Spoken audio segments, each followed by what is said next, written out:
Okay, everybody, let's talk planetary science. We have lots of really cool topics to talk about. We've got the formation of a planetary system, in general, our terrestrial planets in our own solar system, the Jovian planets in our solar system, our outer part of our solar system, and exoplanets and the discoveries we learned from those. So lots of neat information here in our unit on planetary science. First, we're going to discuss the formation of a planetary system. And within this topic, we're going to look at things like the nebular hypothesis. And we'll also look at the the way in which planets form and the way in which our star forms, our sun, and the different types of planets and why different types of planets form. And then the definition of a planet. So all about the basics in formation. So here we go.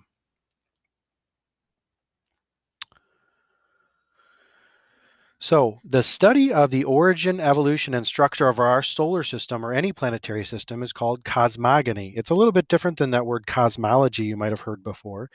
This is just the origin, evolution, and structure of our solar system. Of course, cosmology is the origin, evolution, and structure of our universe. And one of the main parts of this study is noting that we think that our own solar system and the primary way which planetary systems form is through a method called the nebular hypothesis. And that is that basically they come from a nebula. That planetary systems are made from a big cloud of gas and dust called a nebulae in three main phases. First, a gravity situation, then a collapse, and then finally the birth of a star. So we're going to go through each of these stages here as part of the nebular hypothesis.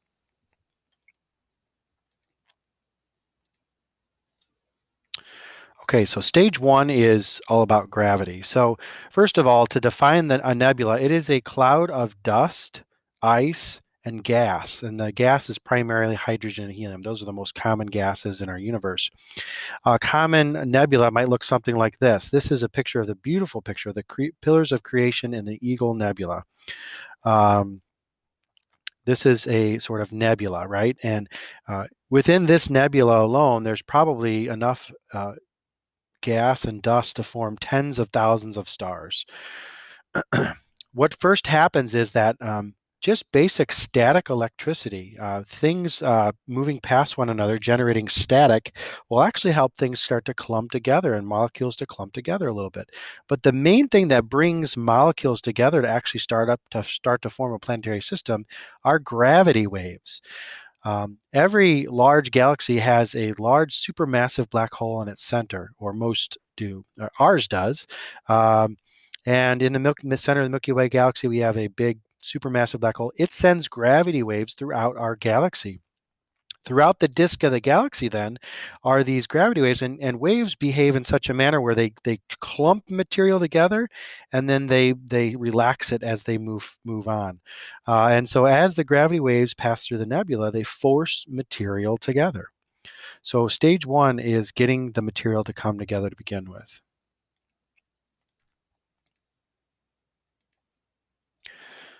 All right, stage two is the collapse stage. This is where once you get the material together, this huge amount of gas and dust begins to pull its own self together with gravity. And what happens is the material will start rotating around in a disk, and that disk will actually collapse in the center to form a more dense core and a thin layer of disk around it. So you see this pictured here. You've got the gravity has probably clumped this cloud together. As the cloud gets larger, it starts to collapse in on itself due to gravity. And when it does that, actually more stuff is brought in by gravity. And so the original cloud is collapsed into this central dense region. And the rest of the stuff that gathers up kind of orbits around the outside in a disk. So this collapse stage forms a protostar in the center and little planetesimals, which eventually form planets in the outer part. So let's take a look at those sub-stages for this part. First of all, the protostar. In the center, the dense central region, you get a super hot ball of gas. Now, there is so much gravity in there that things are moving around frictionally heating. And it gets so hot that it gets thousands of degrees and then even millions of degrees before it actually starts nuclear fusion. So before it starts nuclear fusion, a star is called a protostar. And when it's not producing nuclear fusion, it really only gives off heat energy. And so you can only see these stars in the infrared. And so if you look into a big region of space, and this is looking into the region of the Orion Nebula as an example, when looking in the Orion Nebula, you can see it's just a beautiful cloud of gas here. But when you look at this particular section in the infrared, this is what you see. You see all these little dots are actually stars, probably protostars forming, and they're really, really hot. And so they're giving off magnetic radiation in the infrared, but not the other parts of the spectrum yet. So this is our protostar. Meanwhile, in the disk, material is beginning to collide, producing larger and larger objects. So you got these dust grains here. As they collide, they clump into larger particles until eventually you get these little baby planet-sized things called planetesimals. At that point, when you get such large objects, the collisions are cataclysmic, right? And they smash together so hard that they kind of like combine and kind of weld themselves together and fuse when they collide. And more of these collisions happen to the point where you'll get a dominant planetesimal that begins to orbit that protostar. And that dominant planetesimal is so large that its gravity draws in everything else around it and basically clears its neighborhood. And so eventually the large planetesimal is going to end up forming a planet when it's all said and done. Now, there's such a thing as a rock metal line and a frost line around a protostar. When your protostar is really hot, it's hot enough to basically allow only rocks and metal to start forming up in its nearer portions. Gases like hydrogen and helium remain in their gaseous state, and they're very kind of elusive. They're low density mass molecules and so forth. So you will get what we call quote unquote hot Jupiters near a protostar, like gas giants nearer to a protostar. But typically, you're not going to have a lot of interior liquid layers. It's going to be mostly a big, thick gaseous atmosphere surrounding rock and metal. In fact, the line that rock and metal is able to start to form in is called the rock metal line. Good for all you rockers out there. And then we have a frost line here, and the frost line is a little bit further out. This is where these gases actually start to freeze. They turn into liquid and eventually frozen. And so you can get frozen methane and frozen nitrogen and frozen hydrogen. And when you get that, it forms up large gas giants and ice giant planets. This very thing has happened in our own solar system when it formed, and our own solar system formed terrestrial planets and Jovian planets. The terrestrial planets are the 4 planets closest to the sun that are relatively small. They're high in density, composed of rock and metal, and with thin atmospheres. And then you have the 4 Jovian planets, which Jovian means Jupiter-like. These are the 4 planets that are farthest from the sun, and they're relatively large, and they're mostly liquid and or ice, and so they're low in density. And they have very thick atmospheres of hydrogen and helium. Temperatures are colder out there, so you're more likely to form a larger planet with thicker atmospheres and so forth. And so this is a look at what we see. You can see the diagram of the pie slices noting that these interiors are metal in the terrestrial planets, and they have a rocky mantle and a silicate rock crust around them, versus our Jovian planets, which have that silicate core, but then they have water ice around them and very thick atmospheres of gaseous hydrogen. In the case of Jupiter and Saturn, they also have this liquid hydrogen and liquid metallic hydrogen, like a super state of nature. This begs the question, what is a planet? Well, a planet obviously orbits the sun, and it has to be a sphere. If you're big enough to be a sphere, you're likely going to be a planet. But there's a third part of that definition. It has to clear its neighborhood. And of course, all of our planets got so big that they actually swept out all of the debris, and by their gravity have drawn all things into themselves. So they've pretty much cleared out their neighborhoods, all of the 8 planets. Um, for a while there, Pluto was called a planet, the 9th planet, but Pluto was demoted in 2005 to a dwarf planet. And the reason for that is because Pluto is actually part of what we call the Kuiper Belt. It is a large belt of comet-like objects and ice bodies out deep in the reaches of space around our solar system. And so Pluto is actually called a dwarf planet. We'll get into the definitions of that later, but Pluto has not cleared its orbit. And there are other handful of objects out there that are like Pluto that are also dwarf planets. So the last stage then of the nebular hypothesis is that a star is born.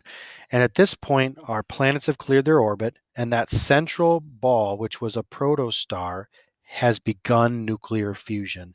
The temperature in the core of that protostar is so hot, and the gravity is so dense that hydrogen begins to fuse into helium. And when this happens, the star bursts outward like a starburst. And you can see pictures of different starbursts here from different telescopes. These over here, all these are really from the Hubble. But you can see when a star forms and that initial burst, it sends out gas and jets of gas in all directions. And we actually think that a lot of that so-called solar wind blew away a lot of the gases from the inner planets, the terrestrial planets, making them a little bit smaller, a little bit more rocky. And of course, in the hydrogen and helium condensed in the cold, distant planets to form thicker atmospheres around the Jovian planets, so they retain their gases. But nonetheless, stage 3, we have our planets formed and our star is born. This is the end stage of the nebular hypothesis to birth this new planetary system. Okay. So that's it for formation of the solar system.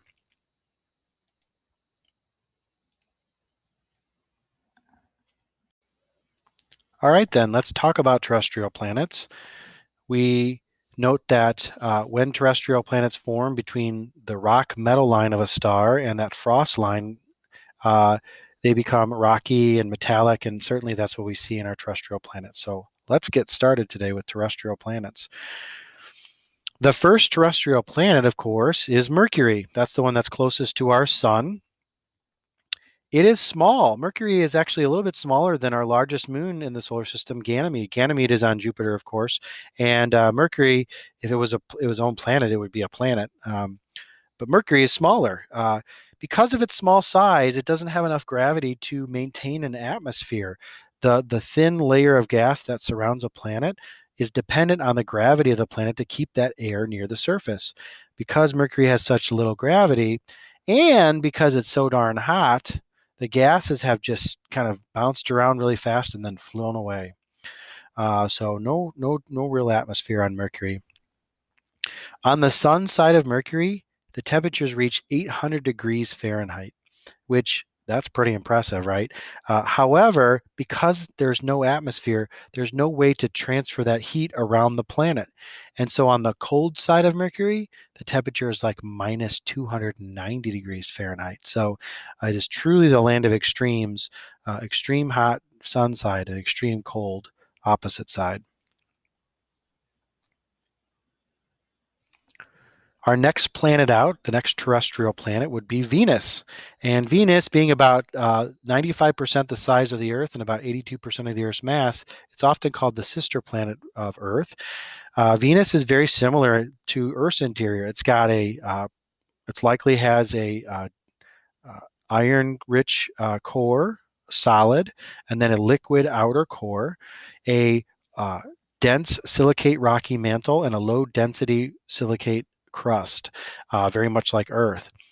That said, it is so darn hot on the surface of Venus that there is no water to speak of. Venus is too close to the sun and is heated up too much for water to be able to exist. The Soviet Union sent a planetary probe that landed on the surface of Venus back in 1982. It was called Venera 13, and it sent back pictures just briefly, and then it kind of like it went kaput. The pressure on Venus is so great, and the temperature is so great that it wasn't gonna last long anyway. But this picture was taken of the surface of Venus. This is Venus. Probably has a yellowish tint to its atmosphere. A lot of the rocks are jagged and uneroded. A lot of basalt rock there, what you would expect. Yeah, so that's the surface of Venus there. Venus has a very thick atmosphere, mostly carbon dioxide, about 96%, about 3.5 nitrogen, about 0.5 of other gases. And what's remarkable about Venus is that all that carbon dioxide absorbs heat and makes Venus very hot. In fact, the surface temperature of Venus is like 850 degrees Fahrenheit. It's so hot that lead would just plain melt at the surface of Venus. Venus has gone through what we call a runaway greenhouse, where as the temperatures increased on Venus because it's so close to the sun, all the carbon dioxide, or a lot of the carbon dioxide, baked out of the rocks. And since there was more carbon dioxide in the atmosphere, it absorbed more heat, which made more carbon dioxide bake out, which absorbed more heat, etc. Runaway greenhouse. As a result, that carbon dioxide is actually very, very thick. In fact, the surface pressure on the surface of Venus is 92 times that what we see on Earth, which means it's like being a couple of miles deep in the ocean when you're on the surface of Venus. You'd have to be in a diving bell to survive on the surface of Venus. Otherwise, the pressures of all the overlying air molecules would crush you. So it's not so hospitable. In fact, if that wasn't enough, as you get about 45 kilometers above the surface, a cloud deck of sulfuric acid cloud droplets exists for about 20 kilometers thick that blocks our view of the surface of Venus. So not so nice. Our second terrestrial planet, Venus. Of course, our third beautiful terrestrial planet is Earth. It's not too close to the sun, not too far away from the sun. It's just right, which is why they say it is in the center of what we call the Goldilocks zone, which is otherwise known as the habitable zone around our own sun and our own star. So I've already talked about the Earth in great detail over the course so far, so we're going to skip over it and move to Earth's moon. Earth's moon, of course, is called Luna, or the moon. It is about 1/4 of the size of Earth. It would actually extend from Los Angeles to Washington, D.C. if you put it across the U.S., to give you an idea of its size. The dark areas that we see along the surface of the moon are called mare. That's the plural of the word Maria. These are vast lava flows of basaltic lava. And so the ancients, when they looked at the moon with their telescopes and such, thought that they were looking at vast oceans or vast water bodies. And so the word, they would name them mare serenitas or mare tranquillitas. And this is actually, the word mare means ocean or sea in Latin. So sea of tranquility, sea of serenity, etc.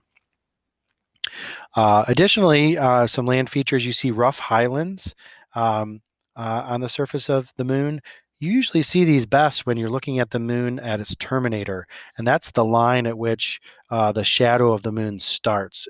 It's right, the line between the moon, the lit up side of the moon, and the shadow part of the moon. And so that's actually a great place to look to see some of these land features.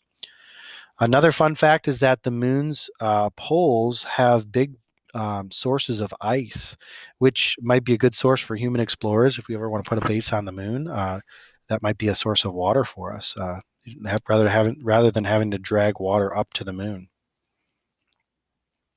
The moon is actually thinner on the Earth side than it is on the far side. The crust of the moon is thinner on the near side. This likely has something to do with the fact that the moon is in tidal lock with the Earth, that it keeps the same face towards the Earth at all times.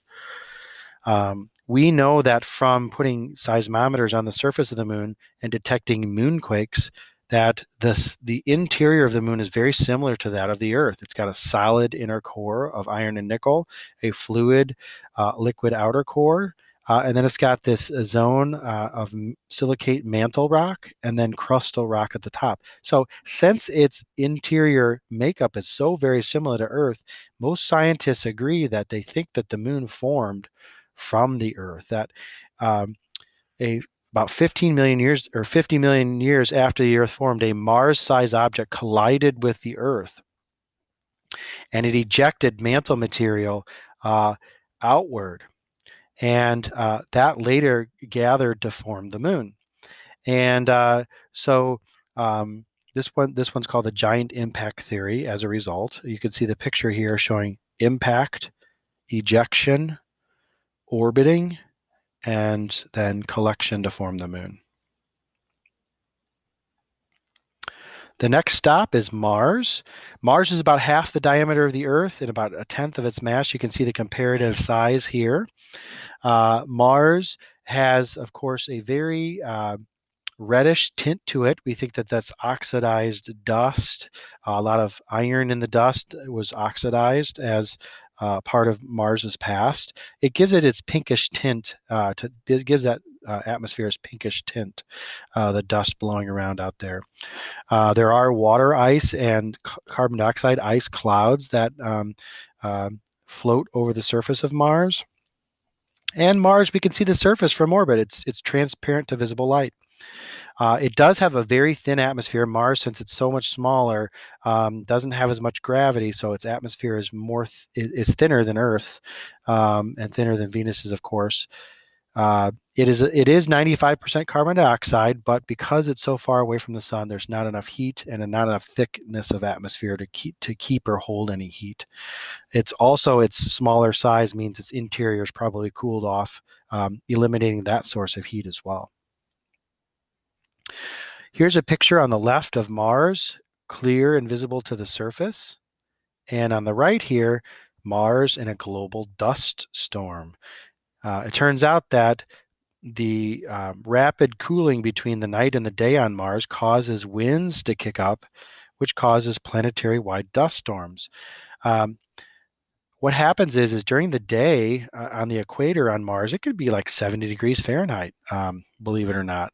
But at nighttime, when you are facing away from the sun, the temperature drops to almost over 100 degrees, minus 100 degrees Fahrenheit. And so that huge temperature difference causes hot air to rise on the sun side and cold air to sink on the opposite side, causing this circulation.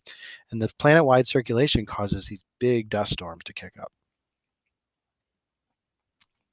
Scientists think that Mars had water in the past as well. They've found conglomerate rocks on Mars, which are only deposited from rivers. Additionally, they see canyons on the surface of Mars. You see pictured in the lower left some water-carved canyons. So we think that there was liquid water at one time in Mars's past, and that as the planet cooled off, the water sources on the planet absorbed carbon dioxide from the atmosphere, making the atmosphere thinner and cooler, which made more carbon dioxide get absorbed by the water, which eventually froze and locked up all the carbon dioxide. So Mars was left with very thin amounts of carbon dioxide and therefore much cooler. It's said to have gone through a runaway refrigerator. Whereas Venus went through a runaway greenhouse effect, Mars would have gone through a runaway refrigerator effect. Now, there is so little, the atmosphere is so thin that there's not enough air molecules pushing down on the surface to maintain liquid water. Even if you brought liquid water to the surface of Mars, it would boil away and become water vapor instantly due to the fact that there's not enough air molecules pushing down to hold water in its liquid form. So that's kind of a problem. So that's a look at Mars. And that's our last terrestrial planet, but I'd be remiss if I didn't talk about the last terrestrial business in the solar system, and that is the asteroid belt. The asteroid belt is that orbital zone outside of Mars's orbit that contains lots of rock and metal asteroids. These are like basically planetesimals that never formed into a planet. There is one large asteroid that floats around in the asteroid belt, and its name is Ceres. It's the largest of asteroids, and it actually has a spherical shape, and it orbits the sun, but it has not cleared out its orbit. And so because of that, it would be called a dwarf planet, not an actual planet. Why didn't it clear out its orbit and become the 9th planet? Well, Jupiter's gravity. Jupiter's gravity is so strong, and the gravitational perturbations that are sent off from Jupiter have basically prevented Ceres from gathering all the rest of the asteroids. So there it sits as a dwarf planet among other asteroids in the asteroid belt. You can see here the Mars crossing asteroids are called Amor asteroids, and then you have the Apollo asteroids, which are Earth orbit crossing asteroids, near-Earth asteroids, and then you've got the Trojan asteroids out here, which are Jupiter orbit crossing asteroids, and then of course the main belt. Why asteroids? Well, they are a danger to life on Earth. Those Apollo asteroids flinging towards us are a little unnerving. They provide clues to the early solar system because they are basically the raw ingredients of our first forming solar system. And most meteorites originate in the asteroid belt, so meteorites that come to Earth originate there. So it's good to know about asteroids. As I said before, they can also be called planetesimals. Over 1 million have been identified, and you can see the typical shapes of some of them here. Believe it or not, you cannot see one asteroid from another because they're so far apart. Even though that previous slide showing the asteroid belt showed them really clumped together, they're super far apart. Remember, space is really, really vast. So you can't see one from another. As I mentioned before, the largest asteroid series is called a dwarf planet because it has a spherical shape, but of course it has not cleared out its orbit. So that is the case with Ceres. You can see Vesta, another large asteroid there. Ceres, Pallas, Vesta, and Hygeia are all asteroids that are about 250 miles in diameter or larger. And we've actually visited a few with spacecraft as well, including Ceres, Vesta, and Eros. The Apollo asteroids are what they call the Earth-crossing asteroids or near-Earth asteroids. These are the potential to be big killers. They're large enough that they could really do some serious damage to the Earth if they hit it, but they're small enough that they're really difficult to detect. So there's some near-Earth asteroids out there that are just haven't even been detected yet. So that's a little bit on the scary side, right? That said, there are so few and far between that impact is not as likely in any one given lifetime. So we do know that there has been large impacts on the Earth's surface in the past. Of course, Earth was formed by large impacts, so there was that. There's a big crater in Arizona called the Barringer crater. From a large impact, and then the Chicxulub crater down in the Yucatan Peninsula of Mexico is thought to be the one that killed the dinosaurs. This impact basin is enormous, and it looks like it occurred 65 million years ago, about the time the dinosaurs died out. And when it hit the Earth, it would have likely have caused a major explosion, sending dust and ash into the atmosphere that would have blocked the sun and caused a really fast cooling event. Additionally, it would have caused a major tsunami all over the edges of the Gulf of Mexico here from that major impact. But that's what was thought to have killed the dinosaurs. So that is a look at the terrestrial planets. All right, let's talk Jovian planets, the outer planets in our solar system. The word Jovian means Jupiter-like, so that's where we begin our journey. Jupiter is our first Jovian planet. It is a gas giant, and the Jovian planets are typically gas giants. We call them that because they primarily have lots of hydrogen and helium in their atmosphere. They even have liquid hydrogen, other gases that collected up to help make these planets. You can see a look at them in the bottom right, noting that Jupiter and Saturn, Uranus, Neptune, they all have a gaseous hydrogen atmosphere. And Jupiter and Saturn particularly have liquid hydrogen in their interiors, and of course liquid metallic hydrogen, which is a super state of nature. It's very super compressed hydrogen. It acts like a metal because of this. And then all of their cores are thought to be some kind of silicate rock. You note here that Jupiter is about 5.2 AUs from the sun. And it has about 79 moons currently. If you actually put all the planets in the entire solar system together and compared their mass to Jupiter, Jupiter's still 2.5 times bigger. So Jupiter is just really, really massive. In fact, you can see the Earth compared to Jupiter right there. The Earth would fit in the red spot of Jupiter. All right. So we talked about that thick atmosphere of hydrogen and helium in Jupiter.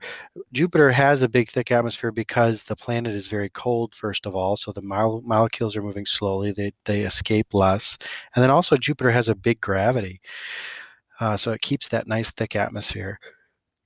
There are clouds of ammonia ice crystals that provide that beautiful sort of orangish, tannish color there. And the swirls there and the banding are from the fast rotation of Jupiter. Jupiter actually rotates once every 9.5 hours.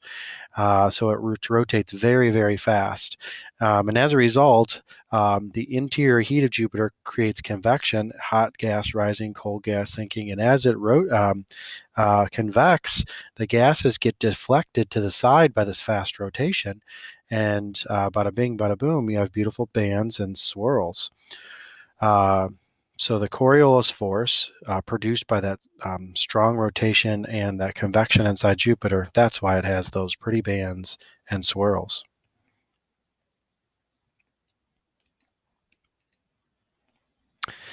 When Galileo pointed his telescope at Jupiter in the early 1600s, he noted that it had 4 big moons that he could see through his telescope. These are now known as the Galilean moons of Jupiter. The closest one, Io, is very, very volcanically active, and this is because it has a lot of internal heating because of friction. Jupiter's gravity pulls on the surface of Io, and it yanks the surface up towards Jupiter, and as a result, that stretching is creating frictional heating inside of Io, and so you see frequent volcanoes there. The next large moon out, Europa, has an ice cover. It is covered in what we would call ice plates, really. Some evidence of ice tectonics has been seen on the surface of Europa, but under that ice exterior, you have what we think is a saltwater ocean.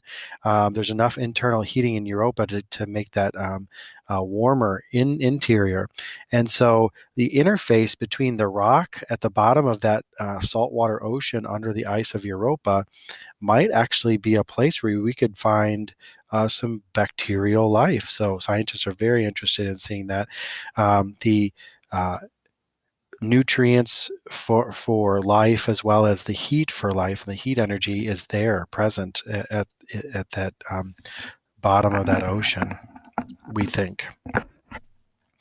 The next one out, Ganymede, is the largest moon in the solar system. And actually, if Ganymede was in orbit around the sun, it'd be a planet. It's bigger than Mercury. We think that there's even possible plate tectonics active on the surface of Ganymede, creating some resurfacing and so forth. And then Callisto, the second largest moon of Jupiter, another very big moon. It is notable because it has a very big impact crater called Valhalla. And around the impact crater is this kind of like bullseye pattern of this massive collision. So that's Jupiter. Saturn, the other gas giant in our outer reaches of our solar system, is very similar to Jupiter, albeit very much smaller. It's got 82 moons, very similar to the number of Jupiter. And of course, we know Saturn is the Lord of the Rings. It has very large rings that when you look at a telescope through a telescope here on Earth at Saturn, you could definitely make them out. The rings are actually only about 30 feet thick. Which is very interesting, but they're as wide as 170,000 miles. So very beautiful, though, when you look at Saturn. Uh, Saturn is about 9.5 AUs from the sun, so it's about twice the distance from the sun as Jupiter there. And as we noted, Saturn has a very similar interior to Jupiter. We might have some water ice, though, in the deeper parts of Saturn. Like Jupiter, Saturn rotates very quickly, about once every 10 hours, so almost 11 hours. So produces a very strong Coriolis force, which is why we see all these pretty bands on Saturn as well. Saturn's upper atmosphere is a bit more muted than Jupiter's, but nonetheless, you have those bands from rapid rotation and the convection of the gases being deflected sideways by that Coriolis effect. One prominent feature of Saturn is that it has the second largest moon in the solar system, Titan. And Saturn's moon Titan is very, very interesting. In fact, it was actually visited by a space probe in 2005. The Huygens lander was sent through the atmosphere of Titan. And as it parachuted down through the atmosphere, it actually took many pictures, and it took pictures of what we found were actually liquid hydrocarbon lakes and even river systems of this liquid hydrocarbon. There were liquid hydrocarbon carved canyons, and there was even some ethane rain taking place. So very much like the water cycle on Earth, Titan has this sort of ethane cycle that it goes through with liquid ethane, which is very interesting. And Titan's atmosphere is very similar to Earth, about 1.5 times the thickness of Earth. It has 95% nitrogen, which is very similar to Earth's 78%. Some methane in the atmosphere, and then just under 1% of oxygen, but it's got some in there. Titan's a very interesting world. There's actually probably some internal heat, which causes active erosion and volcanism and possibly even plate tectonics. So Titan is very similar to some of the conditions we see here on Earth. Now, the probe that went to Titan was called Huygens, and it was aboard the orbiter called Cassini. And these are both named after famous astronomers. But Cassini, the probe Cassini, was sent by the European Space Agency to Saturn and took beautiful pictures of Saturn and all its rings and moons. This is one of the fruits of it. This picture is from Saturn's fourth largest moon, Enceladus. And I mention it because Cassini captured some pretty amazing things coming from the southern hemisphere of Enceladus. And you can see that in the bottom right picture there are ice volcanoes exploding from the southern polar region. There are about 30 plus jets that were shooting water vapor and ice up to hundreds of kilometers from the surface, which is very interesting. Enceladus then must have some internal heating, probably due to that frictional gravitational force inside. And those water jets contains salt and carbonates, which likely suggests there could be actually nutrients present needed for life to exist. So another very interesting world out there. One other Saturn's moons I wanted to mention, and that is Mimas. And as you can see, Mimas has a thing called the Herschel crater. Now, I don't know about you, but that looked familiar to me, so I thought I'd point that out. So that's Saturn. Let's take an inside look at Uranus. Uranus is about 19.8 AUs from the sun. It's got about 27 moons. It has rings like Saturn, and actually Jupiter and Neptune also have rings. So all of the Jovian planets have rings. Uranus is tilted about 98 degrees off of its orbital path around the sun. So it may have had an asteroid collision or something like that tilted it so greatly. the surface temperature of Uranus is about minus 300 degrees Fahrenheit, which is suggesting that there's little internal heat, and we don't really even see any bands, which means that there's probably little convection, even though it rotates pretty quickly. Not a lot of banding there. And that's right, Uranus is surrounded by methane. A thick cloud of methane ice is shrouding the surface. It gives it its pretty blue color. And as I mentioned before, it has rings made of ice particles. So that's Uranus. Okay, let's move on to our last major planet in the solar system, Neptune. Neptune's about 30 AUs from the sun. It takes about 165 years then to orbit the sun once, so it's pretty far out there. Like Uranus, it has liquid methane and ammonia at the surface and a thick methane ice cloud deck.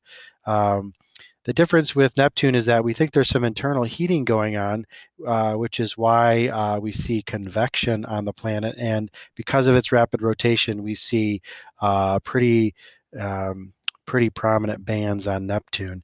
In fact, when Voyager flew by Neptune, it noted that it took pictures of a great dark spot on Neptune.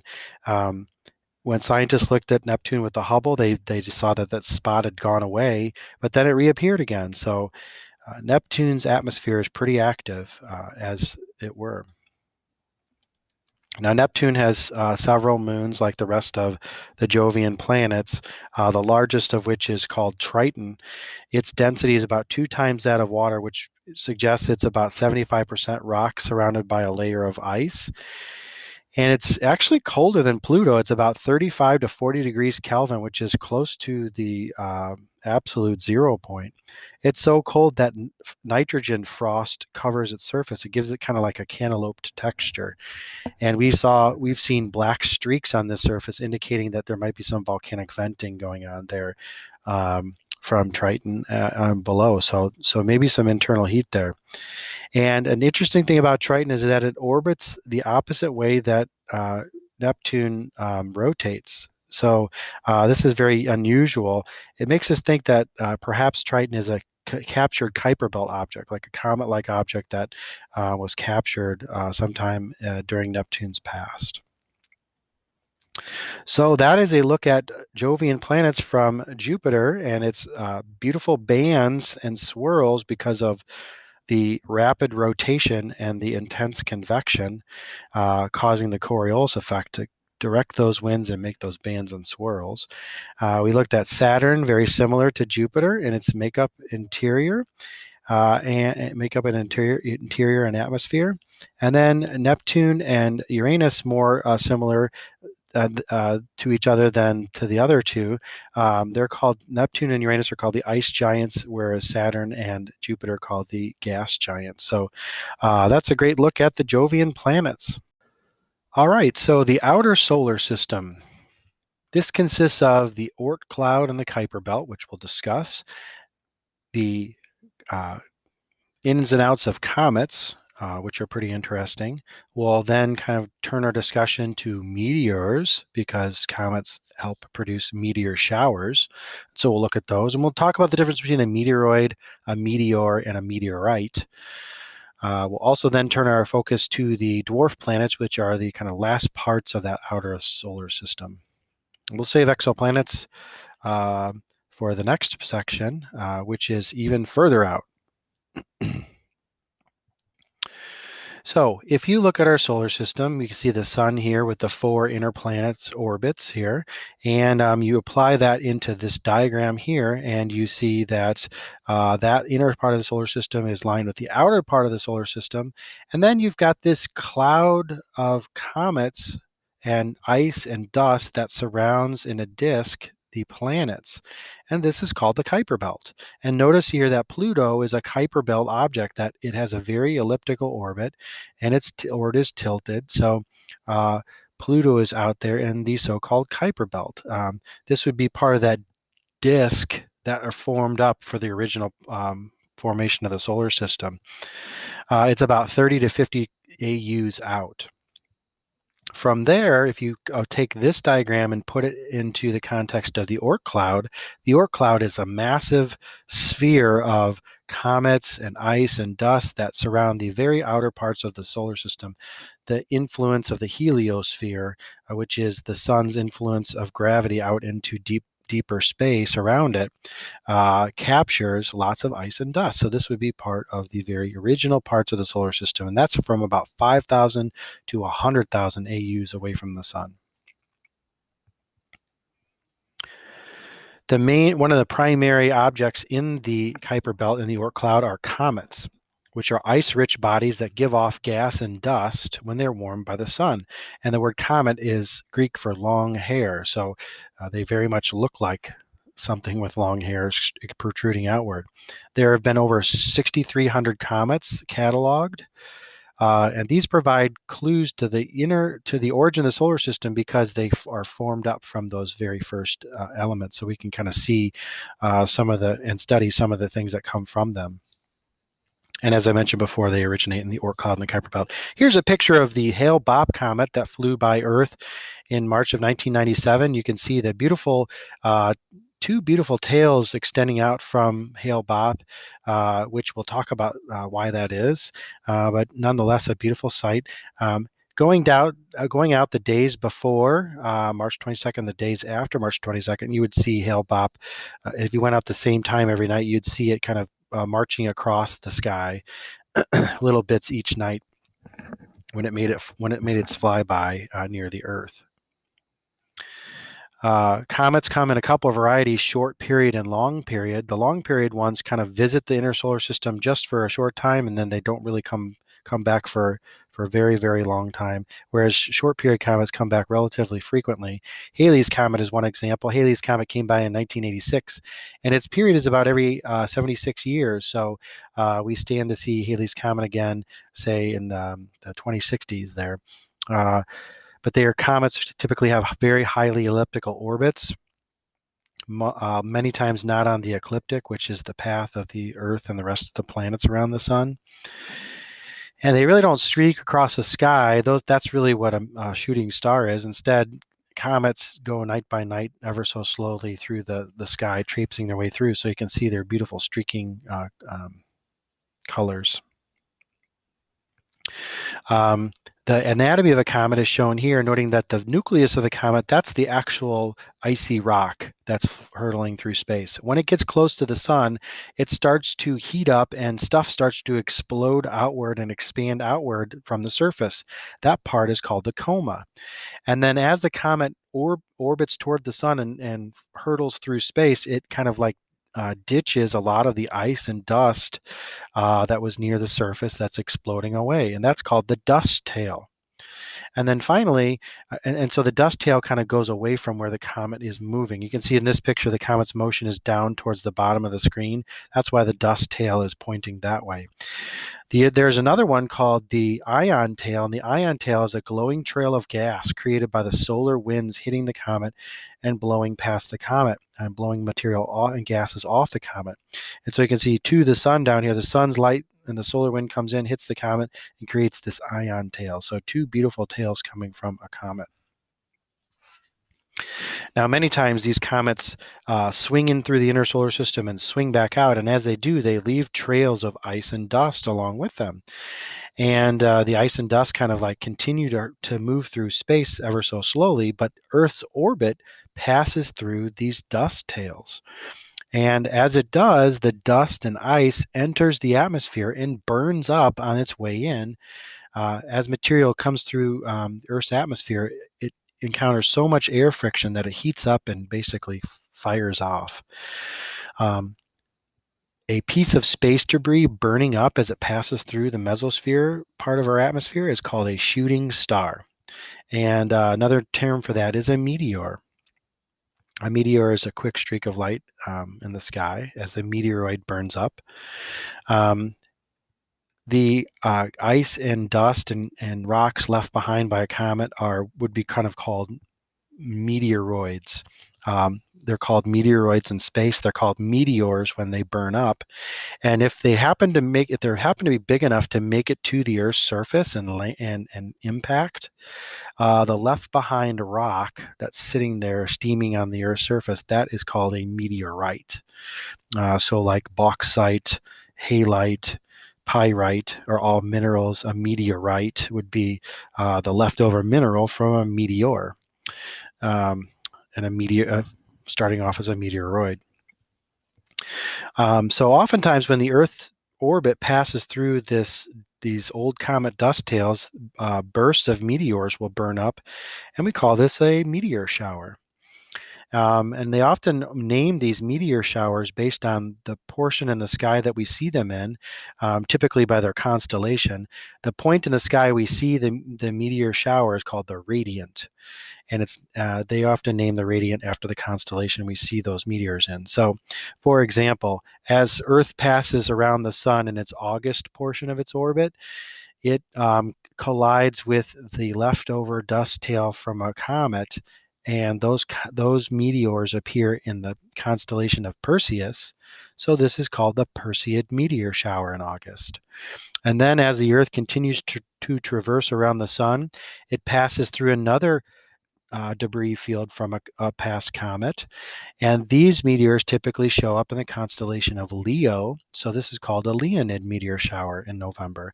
And when the Earth continues on through its December part of its orbit, it passes through another meteor shower, and the meteors appear in the constellation of Gemini. So this is called the Geminid meteor shower. You can see pictures of each of those there.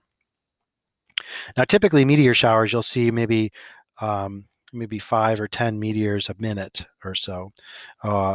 Sometimes they're more, sometimes they're less. So it's not like taking off on the light speed in the Millennium Falcon. I mean, you don't see streaks like that. You typically see like 1 to 5 streaks per minute, usually in a meteor shower. But they're fun to watch and to be a part of, and you can see the little streaks happening. So to review, a meteoroid is in space, a meteor is burning up in the atmosphere, and a meteorite is the end product that sits on the Earth's surface. All caused by comets. Our last bit here on the outer part of the solar system are dwarf planets. And we note that some of these objects in the Kuiper Belt and Oort cloud are very large, that they orbit the sun and they're large enough to be spherical. So we might call them planets, except for the fact that they have not cleared out their orbit. They're part of the Oort cloud or Kuiper Belt by definition, so they're not a planet. We call these dwarf planets. And they have to be large enough to be spherical, which is not the case in most of these objects. But we have found some big ones, and there are actually 5 official dwarf planets in our solar system. Ceres, the asteroid, is one of them. So Ceres, of course, has not cleared out all the rest of the asteroids, but it is spherical, so it is dwarf planet number 1. And the rest of them, in order of distance, are Pluto, Haumea, Makemake, and Eris. Now you'll notice the funny names, Haumea, Makemake, those are Hawaiian names. And of course, the observatory on the top of Mauna Kea in Hawaii is a great place to view objects in the sky. They found Haumea, Makemake from atop Mauna Kea, so they have Hawaiian names. And then Eris was discovered in 2003. It is actually the largest of the dwarf planets of all those 5. So I'll talk about each of those briefly here. Here's a great table showing the distance of objects away from the sun in AUs, noting that Ceres is about 2.8 AUs from the sun in the asteroid belt. It takes about 4.5 years to get around the sun. And then we get to Pluto. Pluto is about almost 40 AUs from the sun, and it takes about almost 250 years to orbit the sun one time. So that's Pluto. Out further is Haumea, and then Makemake, and then Eris. Eris is almost 70 AUs from the sun, and it takes almost 560 years to get around the sun. So you can see the distribution of dwarf planets. Now, there are other large, quote-unquote, Plutoids out there that are possibly close to being dwarf planets, but are not officially dwarf planets, and they're listed here also. We're discovering more all the time.